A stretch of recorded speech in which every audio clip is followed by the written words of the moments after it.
Hello, I'm the PC Expert Amateur, and this is the comparison between the Noctua NF812x25 and the BOK BDM12025S. Now, this was being sold by ePower on Newegg, and I did ask them to correct the brand name, or at least list the brand name in the item listing, but either Newegg didn't tell them, which is likely, or they didn't care. I've reported several listings for having the wrong brand, and none of them that I'm aware of have ever been corrected. So, you know, Newegg is like saying to me, "Oh, we'll make sure to get that information out to the vendor so they can correct it," and then nothing. So, yeah, I blame Newegg. Newegg is far from great at customer service. Although they talk nice on the phone. It's kind of like talking to my managers at Amazon. They talk very nicely and they smile, but you can't trust them. Yeah.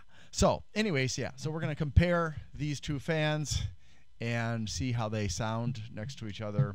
Unfortunately, this uses a 4-pin JST for the RGB, so I cannot actually at this time show you. I have to find an appropriate hub to be able to light this one up. Hopefully by the time I do testing for this particular fan, I'll have that hub available, and then I can show you what the lighting looks like. All right. How exciting, isn't it?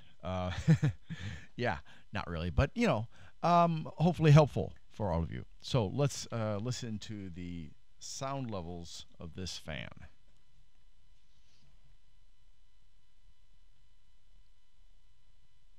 False alarm. False alarm. There you go.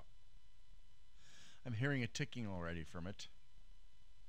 I think that's because the bearing is probably not good. It's probably like a cheap sleeve bearing.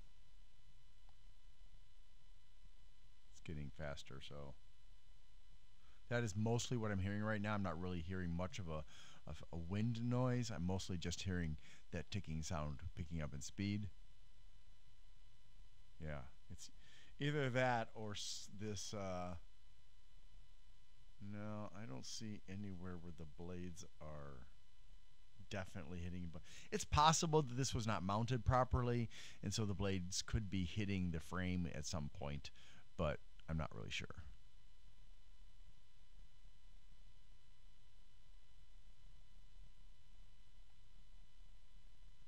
There's a low noise accompanying the sound of the wind, as well as the ticking noise. Wow, this is noisy. I think it's because of the shape of the blades. I'll show you what I mean in a minute. That's the maximum sound level of this fan. So let's then turn on the Noctua and see how they compare. Now, at least both fans have corner cushions to help reduce vibrational noise. Unfortunately, neither of them use cushioning in the holes, and I feel as if you cushion the holes so that, you know, the vibrations that are going through the screws themselves don't shoot through that plastic section. Here we go. Wow. Before I start, there is a very noticeable mid-range tone. It's fairly solid. At least I hear it. Okay, even from the side, I can hear it very clearly. It is, and the ticking sound has faded into the background, but it's still there. And then there's the low noise sound and the wind sound. So this is a interestingly noisy fan, or noisily interesting, or just annoying. I don't know. It depends on you.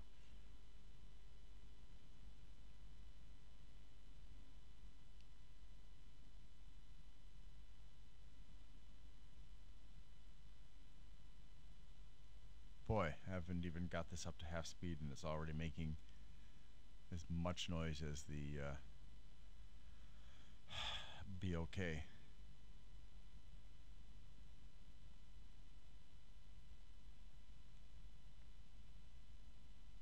Now it's starting to wash out the BOK's noise, although I can still hear that medium range tone from the BOK.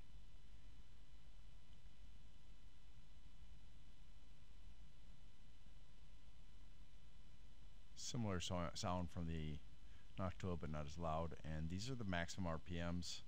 So at this point, I can't very well hear the BOK. I can still pick up that medium range tone that's it's fairly penetrating. It's not like super loud, but it's there.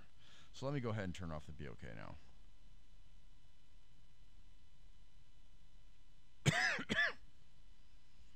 So, you know, obviously the Noctua is noisier overall, but there are three different tones coming out of the BOK as well as the wind noise, and that makes it disturbing. And I think, again, some of that noise is coming from the unusual tips of the blades. You can see that there's a divot out of the blade end there, and the blades are not just a perfect scoop, but they're also flared as they come toward the end. I don't know how well you can see that. There we go. All right, so that's that. If you don't mind, if you can help me out to build this channel by please liking, sharing, and subscribing, that'd be wonderful. I really want to make this into a useful channel for consumers, without the BS, without the marketing hype, without the golden samples, and all the other stuff that certain other channels engage in to make certain products look better than they really are. I don't work that way, and if I hire anybody at some point, if my channel gets big enough to do that, if I hire anybody, I'm not going to let them do it that way either. They're going to do it the right way, or they don't work for me. Oh, unfortunately, this does not come with its own box. It came in a shipping box with a plastic bag and screws, so back into that it goes. Let's move on to the statistical section, which is not very revealing because there's very little information available on this fan. All right, so let me reveal that to you. Where is it? It's trying to hide. No, I don't want to hide rows. I want to reveal rows. There we go. We don't need the deep cool yet. That's my next one. So I'll just get that out of the way. Okay, so this is the BDM12025S. It's 120 millimeters by 25 millimeters. The frame is black with translucent white for the LED covering. The blades are translucent white as well. It's a $15 fan, which I think, given what I suspect about the bearings not being good, is way too much money. Also, all the noise that it produces. It doesn't bother me, but I know there are a lot of people who are not going to like listening to this fan. It only has one certification, the CE certification. It's made in China, standard measurements 120 by 25. Have no idea about the lifespan or warranty because I couldn't find any information on the only page I could find it, which was on Newegg. I did search for the model number, and I came up with several fans with that particular model number. None of them looked like this fan, so I couldn't use that information. It is an RGB fan. The length, the weight is 170 grams, which is 30 lower than the Noctua. And again, the Noctua has over 150,000 hours for the lifespan and 6-year warranty. This has 11 blades versus the 9 on the Noctua. Standard distance for the mounting holes of 105 millimeters, 1600 to 1999 RPMs. That's literally what it says. Sorry. And then I had no information on CFMs, airflow and static pressure. No information on decibels, but I'm going to guess that it's probably around 30-ish. 51.5 centimeter power cable, no daisy chaining, 50.5 centimeter RGB cable, and no daisy chaining. Again, the power cable is PWM, and the RGB cable is 4-pin JST. No idea about which bearing, but my guess, if I had to say, would be the sleeve bearing. And it's rated for 12 volts and 0.1 amps. That's the only information I could find on it. Nothing on the RGBs, unfortunately. So I can't advise you as to how power consumptive it is. But, if you look at, if we go back here and just look at the difference here, we can see that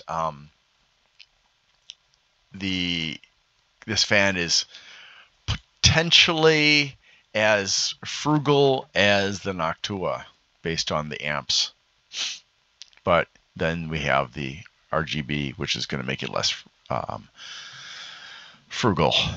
Now, there are no indicators of airflow, but it is a clockwise turning fan, and it has no extras other than the 4 screws and the corner cushions, whereas the Noctua comes with screws, silicone pins, corner cushions, rubber gasket, low noise adapter,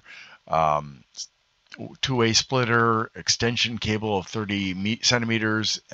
So you're getting a lot more for double the price. And so if you look at it, price to performance, price to noise, price to anything, really, it's a better value to get the Noctua than the BOK. I just cannot, in good faith, recommend this for anybody, unless you're just plain curious and don't mind that it's going to be noisy and don't mind that it is not a very performant fan.